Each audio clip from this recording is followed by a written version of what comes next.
el profe luchando, también está educando, la profe cantando,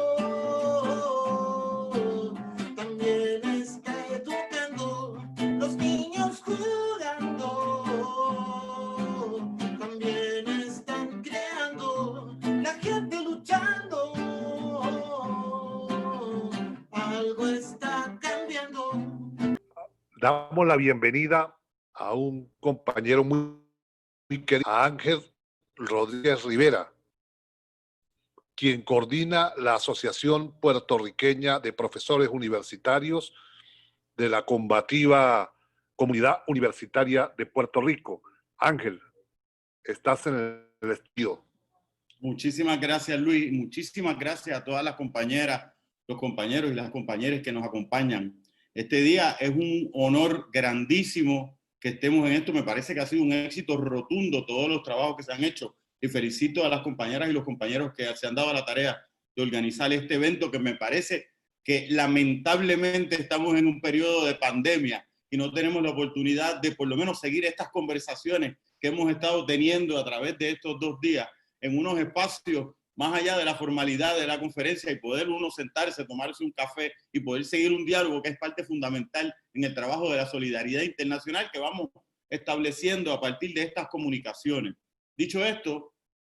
es bien importante el agradecimiento no solamente a nombre mío, Ángel Rodríguez Rivera, presidente de la Asociación Puertorriqueña de Profesores Universitarios, sino también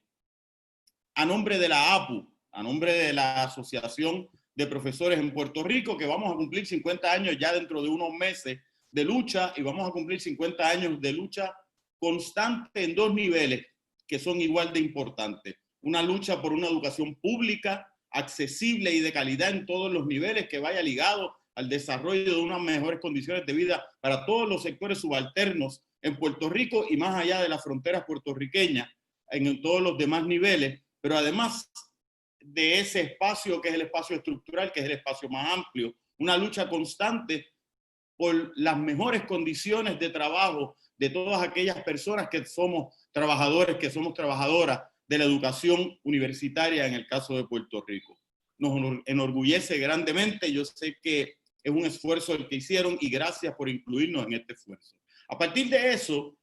voy a estar tratando de hablar unas reflexiones que van a 2 niveles distintos, precisamente en esa misma línea que es lo que he estado hablando. Número 1, de la educación universitaria, que es lo que me atañe como profesor, como académico universitario, como proyecto político amplio en el sentido estructural, no solamente en Puerto Rico, sino a nivel general de cualquier otro país, y cómo ese proyecto político amplio y educativo se utiliza o ha sido utilizado, o cómo es el resultado de unos procesos políticos que son contradictorios en muchas ocasiones, que son el resultado de unas luchas de sectores subalternos. Y segundo nivel es cómo este proyecto político tiene unas manifestaciones en la inmediatez de los trabajadores y las trabajadoras de la educación. Es decir, cómo dentro de un proyecto de producción académica, de producción de bienes académicos, de bienes que en el caso de nosotros nos corresponde como docentes de una o de otra manera, y cómo se van cambiando estas condiciones a lo que yo le voy a llamar la proletarización del trabajo académico, que tiene unas características particulares. Desde eso me parece importante trabajar con la educación y este contrato social, lo que en el sentido más rusoniano, y yo déjeme decirle que digo Rousseau como un ejemplo. Rousseau es un académico, un filósofo del liberalismo burgués, de lo cual yo me voy a estar separando. Sin embargo, me parece importante el concepto de contrato social que trabaja Rousseau dentro del contexto de lo que nosotros, o lo que a mí me interesa trabajar. ¿Cómo vemos el proyecto educativo a nivel mundial y qué es lo que ha pasado con este proyecto educativo universitario a nivel mundial? La educación masiva, como se va estructurando a partir de los años 30 con el rompimiento o el resquebrajamiento de un régimen de acumulación liberal del laissez-faire que se está dando a nivel mundial, particularizado en las grandes economías de esas llamadas del primer mundo, como son los Estados Unidos, que entra en una crisis que dentro del concepto más clásico marxista se le llamaban crisis de sobreproducción, y que se viene a resolver de alguna medida porque hay una crisis continua con este nuevo modo de producción, o esta nueva forma de acumulación de capital que le vamos a llamar fordista, y que con esta producción fordista vienen amarradas también unos procesos de contrato social, es decir, de cómo vamos a estructurar nuestras relaciones cotidianas entre las personas, cuáles van a ser unos derechos, cuáles van a ser unas responsabilidades que tienen un carácter importante dentro de lo que está pasando en los distintos.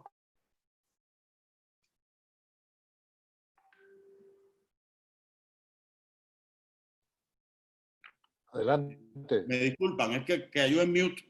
mute sin darme cuenta. No te preocupes. Ok. Pues entonces les mencionaba que dentro de este contexto de el modo de producción, el modo de acumulación fordista, vienen también unas formas de regulación social que no es otra cosa que unos contratos sociales que están ligados a un modo de acumulación fordista y un modo de producción fordista. Dentro de ese contexto, la educación universitaria masificada se convierte no solamente en una manera del capital, en esta relación capital-trabajo, de impulsar y adelantar unos intereses particulares de acumulación a partir de la crisis que viene a resolver, sino también, y es bien importante, como un elemento del establecimiento de unos derechos sociales que los sectores subalternos en distintos países logran impulsar de una manera. Es decir, que la educación masificada, como pasa en muchos de nuestros países, no solamente países latinoamericanos, también en países europeos, en alguna medida en Estados Unidos, aunque ahí se da de otra manera, son unas ganancias sociales de sectores subalternos en el contexto de esa relación capital-trabajo que se va a dar. A partir de esta nueva crisis a la que entra a partir de los años 70 y los principios de los años 80, de esta forma de acumulación fordista, de este régimen de acumulación fordista, que entra en una crisis distinta a la crisis previa, que era de sobreproducción de bienes, entra en una crisis de excedente de capital, es decir, que hay demasiado capital y tenemos que reinvertir el capital, y empiezan a reestructurarse también el contrato social que está ligado al modo de acumulación, que está ligado al régimen de acumulación de capital para la ganancia privada. A partir de eso vemos cómo va surgiendo y cómo se va desarrollando eso que le llamamos la privatización, eso que le llamamos el neoliberalismo, y cómo desde esa perspectiva no solamente la universidad, sino el Estado, como este Estado redentor de alguna manera que surge con en el llamado Estado benefactor, y empiezan los ataques desde los sectores dominantes del capital al Estado y a esos llamados derechos sociales que se habían ganado con el régimen de acumulación fordista. Así que se reestructura o comienza un proceso de reestructuración de esa lucha de clases o esa lucha de capital-trabajo que va repensando no solamente lo que es el proceso del Estado, sino ligado a eso el proceso de la educación pública. Las luchas desde la población universitaria, desde las comunidades universitarias y sus aliados, son formas de resistencia a la eliminación ideológica de la importancia de la educación como proyecto social. Es decir, en la medida en que la educación se convierte en mercancía capitalizable, como mencionaban los compañeros que hablaron antes de mí, pues se va eliminando la visión de la educación como un proyecto social de carácter amplio y de carácter inclusivo, como es lo que todas y todos los que estamos aquí estamos impulsando de una u otra manera. Esa es la respuesta, la lucha ante este elemento neoliberal de privatización del proyecto educativo y de mercantilización de la educación, es la respuesta de la subalternidad en conflicto con las clases que van constituyendo nuevas formas de convivencia social a partir de los intereses del capital como elemento de acumulación de riqueza privado. Es decir, tenemos por un lado estos cambios que se están dando en el proyecto educativo a nivel mundial, en el proyecto económico que a su vez incide en el proyecto del Estado y en el proyecto educativo, y por otro lado también va a incidir y también va a tener unas consecuencias directas no solamente en este aspecto estructural, sino en las condiciones de trabajo. El compañero que hablaba antes de mí hablaba de la precarización de las condiciones y tanto que me encantó cuando... Un minuto. Sí, cuando la plusvalía relativa y la plusvalía absoluta. Pues entonces vemos que este proyecto trae consigo también unos elementos de la modificación de las condiciones de trabajo y de la proletarización del trabajo docente. Aquellos niveles de autonomía que tenía por la naturaleza del trabajo académico se van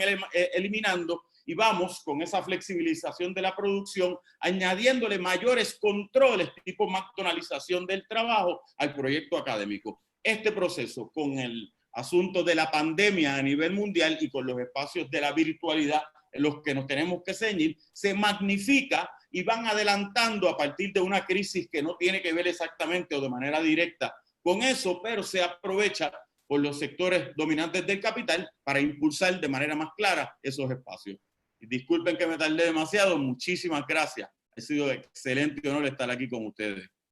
Oh, gracias a ti, querido Ángel. Conversó con nosotros el compañero Ángel Rodríguez Rivera de la Asociación por el Profesor. El profe luchando.